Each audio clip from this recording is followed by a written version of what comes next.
Assalamualaikum warahmatullahi wabarakatuh. Alhamdulillahirabbil alamin. Allazi nahmaduhu wa nasta'inuhu wa nastaghfiruh. Wa na'udzubillahi min syururi anfusina wa min sayyiati a'malina. May yahdihillahu fala mudhillalah wa may yudlil falan tajida lahu waliyyan mursyida. Asyhadu an la ilaha illallah wa asyhadu anna Muhammadan abduhu wa rasuluhu la nabiyya ba'd. Allahumma fassalli wa sallim ala hadzal nabiyil karim Muhammadin sallallahu alaihi wasallam la nabiyya ba'd. Bapak-bapak dan ibu-ibu yang saya hormati serta generasi muda yang saya sayangi, baiklah, pada kesempatan yang berbahagia ini kita akan melanjutkan membaca buku biografi Khalifah Rasulullah sallallahu alaihi wasallam. Bismillahirrahmanirrahim. Siapa yang mau melihat keimanan Abu Bakar di saat-saat paling genting? Siapa yang ingin melihat keimanan tinggi yang terhubung dengan zat yang mengurus langit dan bumi? Silakan melihat keimanan ini ketika Rasulullah SAW dipanggil ke hariban ilahi. Beliau memenuhi panggilan itu, pergi meninggalkan kehidupan dan orang-orang yang masih hidup. Ketika muslimin berkumpul, mereka tidak lagi melihat sosok seorang ayah yang biasa mengisi kehidupan mereka dengan kasih sayang, tidak lagi melihat cahaya yang biasa menerangi wajah-wajah mereka. Saat itu esensi keimanan ini terlihat dengan jelas. Keimanan seorang hamba Rabbani. Allah memberikan kepercayaannya bersama Muhammad. Selanjutnya ketika Muhammad SAW bersembunyi karena kematian, keimanan ini tidak melemah, bahkan kian menjulang tinggi. Tiada bersedih, bahkan kian menyatu, tiada menjauh karena hantaman musibah yang menerpa. Bahkan bangkit dengan kokoh, lurus dan teguh untuk memikul segala tanggung jawab dan beban berat. Demikianlah Abu Bakar bersikap, atau dengan kata yang lebih cerdas, sikap keimanan Abu Bakar ketika Rasulullah SAW wafat adalah sikap yang tak mampu ditunjukkan oleh siapapun selain dia. Saat itu setelah mengimami solat, Rasulullah SAW kembali ke bilik beliau. Lalu Abu Bakar meminta izin untuk pergi meninggalkan beliau untuk beberapa waktu. Abu Bakar pulang ke rumahnya di dataran tinggi di ujung Madinah. Tak seberapa lama, Abu Bakar menyelesaikan keperluan keluarga. Begitu ia bersiap untuk kembali kepada Rasulullah SAW, tanpa diduga seseorang menghampiri Abu Bakar untuk menyampaikan berita yang sanggup meruntuhkan gunung. Abu Bakar membaca tahmid dan istirja. Air mata berlinang bercampur kalimat yang diucapkannya. Inna lillahi wa inna ilaihi raji'un. Abu Bakar segera berangkat dengan keteguhan dan kesabaran menuju kediaman Rasulullah SAW. Belum juga tiba di dekat masjid, Abu Bakar melihat tragedi besar. Kaum muslimin hilang kesadaran. Bahkan Ibnu Khattab yang dikenal kuat dan kokoh berdiri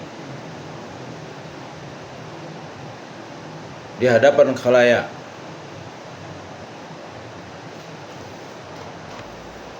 Berdiri di hadapan khalayak dengan mengacungkan pedang sambil meneriakkan. Beberapa orang munafik menyatakan Rasulullah SAW telah mati. Demi Allah, beliau tidak mati, tapi beliau pergi menemui Rabb beliau, seperti halnya Musa bin Imran. Ia melanjutkan, demi Allah, beliau pasti kembali dan akan memotong tangan dan kaki orang-orang yang mengatakan beliau telah mati.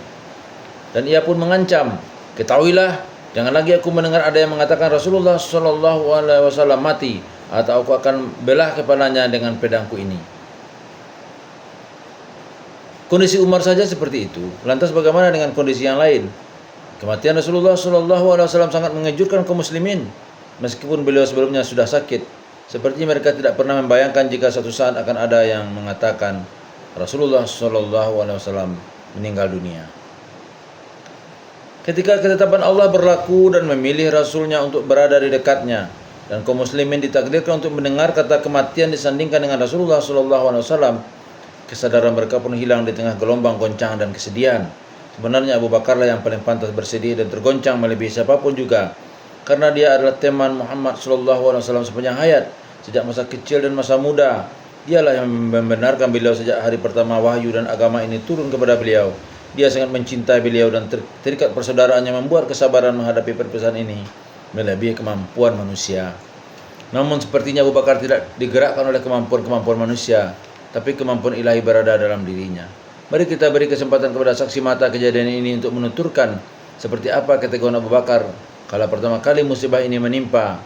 Abu Bakar datang menyampaikan satu dua patah kata kepada orang-orang, selanjutnya tidak menoleh kemanapun dan langsung masuk ke kediaman Rasulullah SAW. Jenazah beliau saat itu diselimuti di sudut rumah. Bila mengenakan jubah hitam, Abu Bakar menyingkap wajah beliau, mencium wajah beliau lalu berkata, "Ayah dan ibuku menjadi tebusanmu. Kau baik saat hidup maupun setelah mati. Kematian yang Allah takdirkan kepadamu sudah kau lalui." Abu Bakar kembali menutupi wajah Rasulullah SAW. Setelah itu Abu Bakar keluar sementara Umar masih saja berbicara di hadapan banyak orang. Abu Bakar meminta Umar agar diam, tapi Umar tidak mau diam. Ia terus berbicara. Melihat Umar tidak kunjung diam, Abu Bakar menghadap ke arah semua orang yang hadir lalu angkat bicara. Begitu melihat Abu Bakar bersiap berbicara, mereka diam memperhatikannya. Abu Bakar kemudian menyampaikan pujian kepada Allah lalu berkata, "Wahai semua yang hadir, siapa yang menyembah Muhammad? Sesungguhnya Muhammad telah mati. Dan siapa yang menyembah Allah? Allah Maha Hidup, tidak mati." Lalu ia membaca ayat ini. Dan Muhammad hanyalah seorang Rasul. Sebelumnya telah berlalu beberapa Rasul. Apakah jika dia wafat atau dibunuh, kamu berbalik ke belakang atau murtad? Barang siapa berbalik ke belakang, maka ia tidak akan merugikan Allah sedikit pun. Allah akan memberi balasan kepada orang-orang yang bersyukur. Ali Imran 144. Demi Allah, seakan-akan para hadirin baru pertama kali mendengar ayat ini. Umar langsung jatuh terduduk ketika mengetahui kematian itu benar adanya melalui kata-kata yang disampaikan Abu Bakar. Adakah ketegaran seperti ini di tengah-tengah situasi mencengangkan, di tengah-tengah musibah dan mengguncang seperti ini? Siapa yang menyembah Muhammad? Sesungguhnya Muhammad telah mati. Dan siapa yang menyembah Allah? Sesungguhnya Allah Maha Hidup, tidak mati. Hal yang paling dinantikan untuk mengembalikan kesabaran dan ketenangan adalah kata-kata yang memerintahkan untuk bersabar, sekaligus sebagai pelipur lara, namun spontanitas yang didasari keimanan laksana mata elang. Terjadi dalam waktu yang lebih cepat dari kedipan mata melalui kata-kata rahasia yang akan mengembalikan seluruh idealisme yang terbenam di bawah pijakan musibah menuju kesadaran penuh, menyambut beban-beban besar musibah dan melalui krisis berita kematian dengan selamat. Kata-kata rahasia yang dimaksud tidak lain adalah siapa yang menyembah Muhammad? Sesungguhnya Muhammad telah mati. Dan siapa yang menyembah Allah? Sesungguhnya Allah Maha Hidup, tidak mati. Allah Maha Hidup, tidak mati.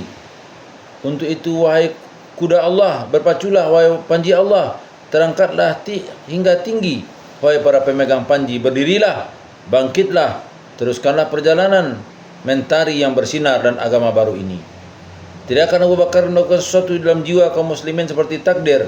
Mereka kemudian menghampiri jenazah Rasulullah SAW yang diselimuti, menyampaikan salam perpisahan disertai tekad kuat untuk menyambut berbagai beban berat selanjutnya. Ketika memaparkan peristiwa-peristiwa yang menampakkan keimanan Abu Bakar, kami mendapati pertanyaan sangat penting yang terpampang di hadapan kita. Apa yang akan terjadi andaikan Abu Bakar tidak ada? Pertanyaan ini akan terlihat jelas dan menegaskan dirinya sendiri dalam bentuk yang lebih lugas dan jelas kala kita menyertai Abu Bakar tidak lama setelah itu pada dua peristiwa besar, Sakifah dan Riddah atau kemurtadan. Sepertinya ketika Allah memilih Muhammad SAW sebagai utusannya kepada umat manusia, dalam saat yang bersamaan juga memilih Abu Bakar radhiyallahu an untuk meneruskan peran Rasulullah SAW. Ketika kehidupan insani kita menantikan para guru untuk mempelajari seni iman melalui kisah perjalanan hidup mereka, kehidupan kita akan menemukan tokoh Islam nan besar Abu Bakar As-Siddiq di barisan paling depan di antara generasi yang amat jarang dan berkilau itu. Kita telah melalui berbagai peristiwa bersama keimanan Abu Bakar. Pada lembaran-lembaran berikutnya kita akan melihat bagaimana sosok mukmin ini memikul tanggung jawab keimanan tersebut dan bagaimana ia memberikan kehidupannya untuk memikul segala beban dalam sikap tawaduk mutlak dan keluhuran yang tinggi. Walaupun serigala menerkamku. Sikap As-Siddiq di hari wafatnya Rasulullah SAW melaksanakan kompas penunjuk arah perjalanan sejarah ke arah seseorang yang akan mengisi kekosongan besar yang ditinggalkan Rasulullah SAW pasca beliau wafat. Seseorang yang sedikit pun tidak kehilangan ketegaran dalam menghadapi hal tak terduga yang membuat kaum muslimin ketakutan. Seluruh kaum muslimin, seseorang yang menjaga ketenangan diri dan pikiran lurus dengan cara tiada duanya di tengah situasi yang membuat orang penyabar pun kebingungan. Orang tersebut patut tampil dan memimpin. Bukan ini saja rekomendasi dan kelayakan yang membuatnya pantas dikedepankan. Masa lalunya pun penuh dengan aksi-aksi heroik dan kemuliaan. Tatkala Rasulullah SAW jatuh sakit, beliau memilih Abu Bakar untuk mengimami jamaah menggantikan posisi beliau. Beliau bersabda, perintahkan Abu Bakar untuk mengimami solat. Sayyidah Aisyah menyampaikan pertimbangan dalam masalah penunjukan ini dengan berkata, Abu Bakar itu sensitif hatinya. Jika ia menggantikan posisimu, pasti tak kuasa menangis. Perintahkan saja Umar untuk mengimami solat. Nabi SAW marah saat Aisyah memberikan pertimbangan tersebut. Beliau kembali memerintahkan, perintahkan Abu Bakar untuk mengimami solat. As-Siddiq menjalankan perintah Rasulullah SAW ini, dan ia tidak tahu, atau mungkin saja ia tahu, bahwa pada saat itu ia sejatinya menerima panji dari Rasulullah SAW untuk ia bawa sepeninggal beliau. Pasca wafatnya Rasulullah SAW, Abu Bakar langsung dikejutkan oleh suatu kondisi yang sama sekali tidak terlintas di benaknya. Situasi tersebut adalah peristiwa Saqifah yang mulai mengisyaratkan terjadinya keburukan yang menyebar luas, namun pada akhirnya berakhir dengan selamat dan bahagia. Ketika Abu Bakar dibaiat sebagai khalifah dan imam, saat mencermati sejarah Abu Bakar, kita akan mengetahui ia tidak memiliki keinginan sedikit pun untuk menjadi seorang pemimpin atau menjadi khalifah. Ia menjauhi kedudukan dunia, semua sama seperti Umar. Bahkan di balik sifat zuhud terdapat wibawa dan jabatan. Umar meneladani dan mengikuti jejak Abu Bakar. Tibalah saatnya peristiwa Saqifah di mana keimanan Abu Bakar akan mengarungi ujian menegangkan. Seseorang yang memiliki hobi hidup di bawah naungan selama tidak ada bahaya yang mengancam. Seseorang merasa bahagia ketika tidak ada satu mata pun menatap ke arahnya. Saat berada di tempat terdepan yang bisa membangkitkan sifat tinggi dan hati dan ujub. Seorang pemalu, lembut dan selalu kembali kepada Allah, kini telah ditakdirkan untuk tampil di depan menghadapi berbagai peristiwa tak terduga. Bukan karena ambisi ataupun keinginan, tapi demi memenuhi panggilan iman untuk memikul segala beban dan tanggung jawab agama. Setelah Rasulullah SAW wafat, sejumlah besar kaum Ansar berkumpul di Saqifah Bani Sa'idah untuk membaiat Sa'ad bin Ubadah. Abu Bakar mengetahui hal ini, ia kemudian pergi ke Saqifah didampingi Umar dan Abu Ubaidah bin Jarrah. Abu Bakar tidak langsung menentukan jabatan khalifah untuk dirinya, tapi langkah pertama yang ia lakukan adalah segera membendung fitnah, lalu mengekang hasrat kesukuan untuk menghentikan adanya orang yang mengatakan, hai kaum Ansar, ataupun yang mengatakan, hai kaum Muhajirin. Setelah itu ia menempuh cara yang tepat bersama kaum muslimin untuk memilih seorang khalifah menggantikan Rasulullah SAW. Abu Bakar menghadapi kerumunan ini dengan tenang. Di saat kata-kata meluncur banyak peluru dimuntahkan, sejumlah orang Ansar mendorong kaum Ansar untuk memangku jabatan khilafah dengan kata-kata tajam dan berkobar-kobar. Ada juga sejumlah kaum Muhajirin bersuara keras menentang keinginan sekelompok kaum Ansar tersebut. Rupanya wafat Rasulullah SAW membuat mereka kehilangan sebagian besar kesadaran.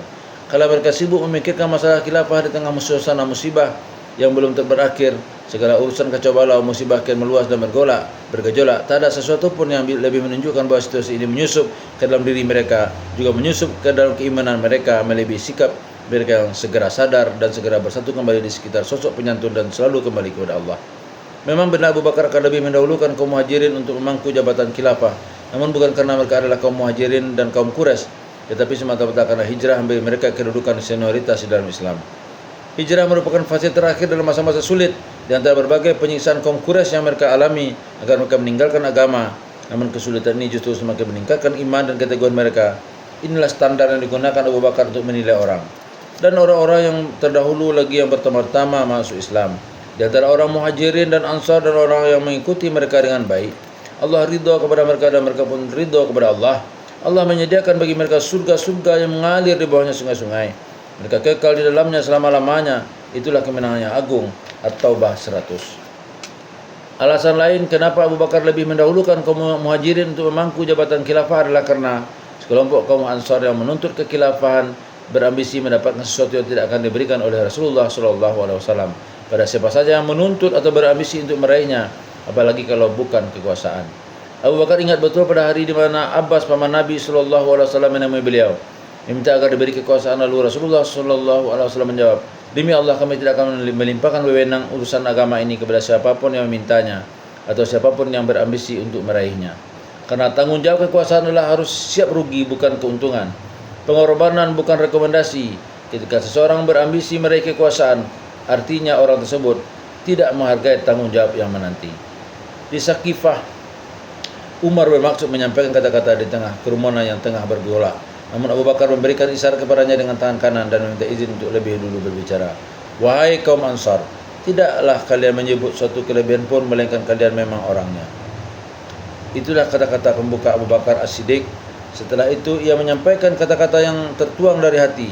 Ia kemudian menyampaikan pandangannya terkait siapa yang layak dicalonkan untuk memangku khilafah.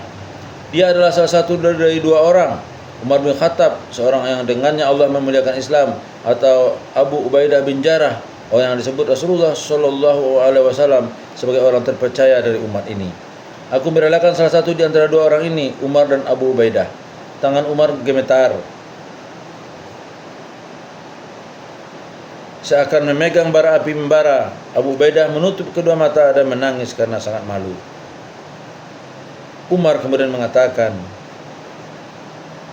demi Allah, aku maju lalu leherku ditebas, tapi bukan karena suatu dosa. Lebih aku sukai daripada ditunjuk untuk memimpin suatu kaum yang di tengah-tengah mereka ada Abu Bakar.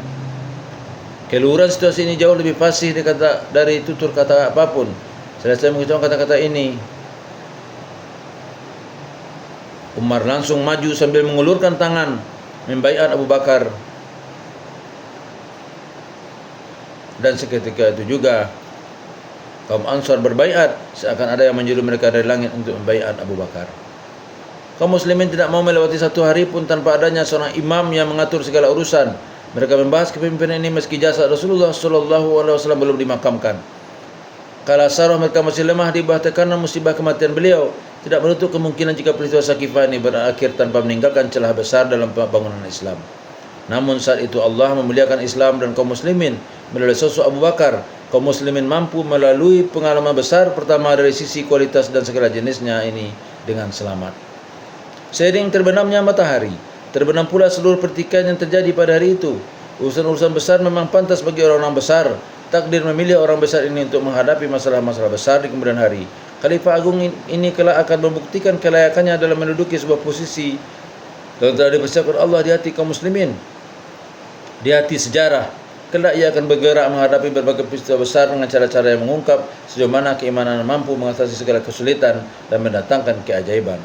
Begitu berita kematian Rasulullah Shallallahu Alaihi Wasallam menyebar di seantero negeri. Mereka yang menyebarkan berita bohong dan orang-orang sakit hatinya, yang menampakkan Islam hanya sebagai basa-basi dan melindungi keselamatan diri, membayangkan bahwa bukan hanya Rasulullah Shallallahu Alaihi Wasallam saja meninggal dunia, tapi juga Islam. Oleh sebab itu, mereka bergerak cepat untuk mewarisi agama yang telah berakhir. Menurut dugaan mereka agar dapat mengembalikan segala keistimewaan mereka yang hilang di bawah tekanan agama baru itu. Gerakan-gerakan perlawanan mulai bermunculan, dan tidak lama setelah itu menjelma menjadi kemurtadan serius, berubah menjadi pasukan-pasukan yang saling menyuruh untuk menyerang Madinah dan membunuh Islam. Sebagian besar kaum muslimin yang baru masuk Islam berada di kawasan-kawasan cukup jauh dari Madinah. Menurut perasaan mereka, agama terkait erat dengan pemilik dan rasul agama tersebut. Setelah Rasulullah Shallallahu Alaihi Wasallam wafat dan adanya sebagian pemimpin yang memanfaatkan keislaman mereka yang masih seumur jagung, mereka murtad dan bergerak bersama pemimpin-pemimpin tersebut. Pada mulanya sebelum berubah menjadi kemurtadan total, gerakan ini hanya sebatas pembangkangan untuk membayar zakat. Namun Abu Bakar menganggapnya sebagai kemurtadan, juga sebagai ujian bagi kekuatan Islam setelah Rasul wafat. Ketika Islam menampakkan kelemahan apapun dalam menghadapi pembangkangan ini, akan terjadi banyak risiko yang melampaui semua perhitungan. Saat itu muncul dua pendapat. Orang-orang seperti ini tidak diperangi selama tidak melakukan kesalahan apapun selain mungkir zakat. Di antara menyampaikan pendapat ini adalah Umar bin Khattab. Yang lain berpendapat, zakat adalah salah satu rukun agama dan khalifah tidak berhak membiarkan orang-orang meruntuhkan agama. Ini poin yang pertama. Yang kedua, keengganan membayar zakat tidak lain hanya sebagai permulaan ataupun sebagai gerakan spionase. Berikutnya akan muncul gerakan-gerakan pembangkangan dan penumpasan terhadap Islam. Yang mengusung panji pendapat ini adalah Abu Bakar. Di sini terlihat jelas perbedaan tipis antara dua model keagungan. Perbedaannya sangat sama dan detail. Andai semua orang ditanya sebelum Abu Bakar dan Umar menyampaikan pandangan masing-masing terkait situasi krisis ini, siapa yang akan lebih tegas dan siapa yang akan lebih lunak dan lembut, tentu mereka tanpa ragu menunjuk Umar bin Khattab lah yang akan bersikap tegas, dan mereka pasti menunjuk Abu Bakar yang akan bersikap sabar dan lembut. Tetapi yang terjadi justru sebaliknya. Abu Bakar As-Siddiq menghadapi situasi krisis ini dengan kehendak tegas sejak awal dan tanpa ragu bertekad untuk menyerang seraya menjelaskan keyakinannya melalui kata-kata berikut. Demi Allah, andai mereka tidak membayarkan tali pengkat unta kepadaku seperti yang dahulu biasa mereka berikan kepada Rasulullah SAW, niscaya kuperangi mereka dengan pedang karenanya. Sementara Umar menunjukkan sikap berbeda dalam menghadapi situasi krisis ini. Ia menyampaikan pertanyaan berikut kepada Khalifah Abu Bakar. Bagaimana kau memerang suatu kaum yang bersaksi bahwa tiada ilah yang berhak diibadahi dengan sebenarnya selain Allah, dan Rasulullah sallallahu alaihi wasallam pernah menyampaikan bahawa siapa yang mengucapkan kalimat syahadat ia telah melindungi darah dan hartanya. Abu Bakar balik bertanya, bukankah Rasulullah sallallahu alaihi wasallam bersabda, kecuali dengan haknya? Ketahuilah zakat adalah sebagian dari haknya. Sikap Abu Bakar ini menunjukkan dua tanda yang cemerlang. Pertama, mengungkapkan keimanan Abu Bakar sebagai mukmin sejati. Kedua, mengungkapkan pemahaman Abu Bakar sebagai